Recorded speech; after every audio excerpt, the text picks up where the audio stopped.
La Guerra de la Cólera, el acontecimiento más devastador, cataclísmico y épico de todo el mundo de Tolkien, va a ser el tema de este vídeo. Así que nada, bienvenidos a otro nuevo vídeo de La Pluma y la Espada, bienvenidos a otro episodio de Lore y Trasfondo, basado en el mundo de Tolkien.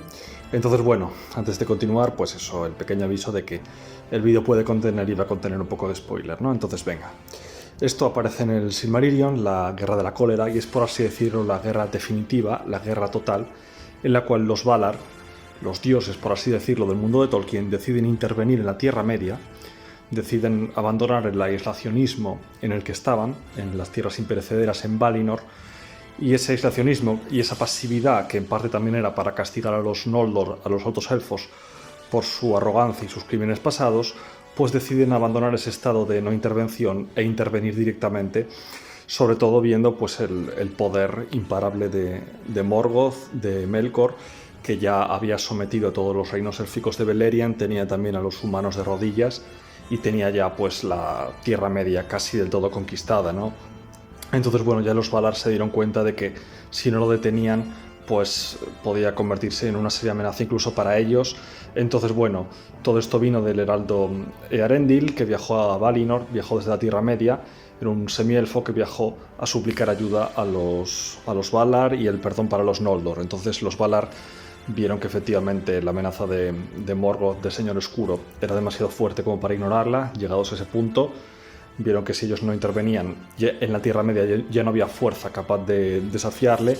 Vieron que los Noldor ya habían sufrido bastante castigo y se les podía levantar el castigo, ¿no? a los pocos que quedaban. Entonces bueno, decidieron intervenir directamente con una expedición al mando del heraldo de Manwë, y en esa expedición pues iban fuerzas de los Maiar, de esos espíritus, ¿no? Esos espíritus que son los segundos en poder por detrás de los Valar. En esa expedición había Maiar, había elfos, había los Noldor que no viajaron a la Tierra Media, los Noldor que se había quedado en Valinor, esos estuvieron en la expedición, hubo águilas gigantes, y bueno, también participaron brevemente los elfos marinos, pero solo para transporte de tropas. No se implicaron en la contienda en sí porque aún guardaban bastante rencor a los Noldor, a los altos elfos, por sus crímenes pasados. Entonces bueno, el ejército de los Valar cruzó el gran océano y se plantó en las costas de la Tierra Media, donde enseguida se les empezaron a unir los restos de los Noldor que aún quedaban allí, los elfos, sí, otros tipos de elfos que aún quedaban en la Tierra Media, de enanos y de tribus de humanos, ¿no? De hombres, que se les unieron viendo ahí la esperanza para poder hacer frente al mal del que no podían librarse, a Morgoth. Esta llegada, en un inicio, pues pilló desprevenidas a las fuerzas del Señor Oscuro, pero enseguida se reorganizaron y presentaron batalla a las fuerzas del bien, a las fuerzas de la luz, por así decirlo.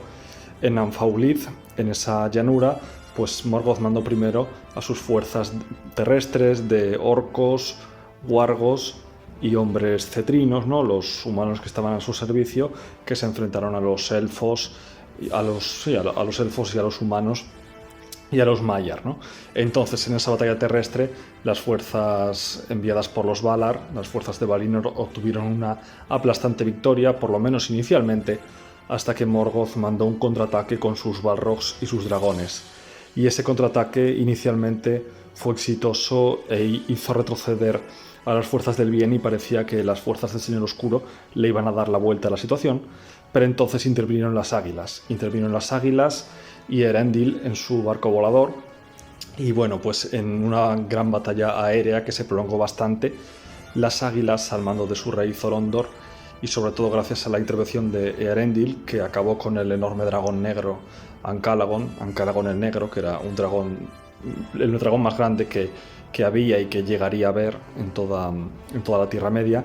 Entonces bueno, tras bastante tiempo de reñido combate aéreo, Eärendil y las águilas gigantes derrotaron a los dragones y bueno, hicieron retroceder a las fuerzas del Señor Oscuro, que a partir de ese momento ya combatirían a la defensiva. Entonces las décadas siguientes fueron décadas de progreso, de lento progreso y lucha, en la que las fuerzas de los Valar iban avanzando poco a poco hacia Angband, hacia la capital del Señor Oscuro, en un avance lento y lleno de enfrentamientos. Las fuerzas del Señor Oscuro ya estaban a la defensiva, hasta que, bueno, como ya he comentado, después de varias décadas se arrinconaron al Señor Oscuro en Angband y después de un duro asedio entraron en Angband y derrotaron a los restos de las fuerzas del Señor Oscuro, incluyendo a los restos de los dragones y los Balrogs.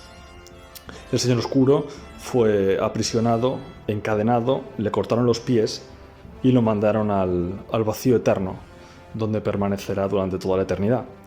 A su principal lugarteniente Sauron, que mostró arrepentimiento, un arrepentimiento evidentemente falso, pues le perdonaron a condición de que viajase a Valinor a pedir perdón, pero él se las arregló para ocultarse y evadir tener que cumplir este juramento, y tramaría para más adelante convertirse él en el siguiente Señor Oscuro, ¿no?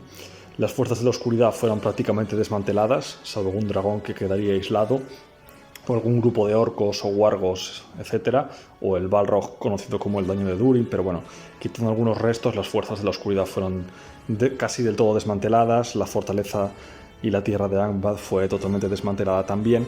Eso sí, esta guerra provocó cataclismos tan grandes que toda la península de Beleriand fue anegada por el mar, también los reinos enanos de Nogrod y Belegost, y bueno, se produjeron así bastantes daños colaterales.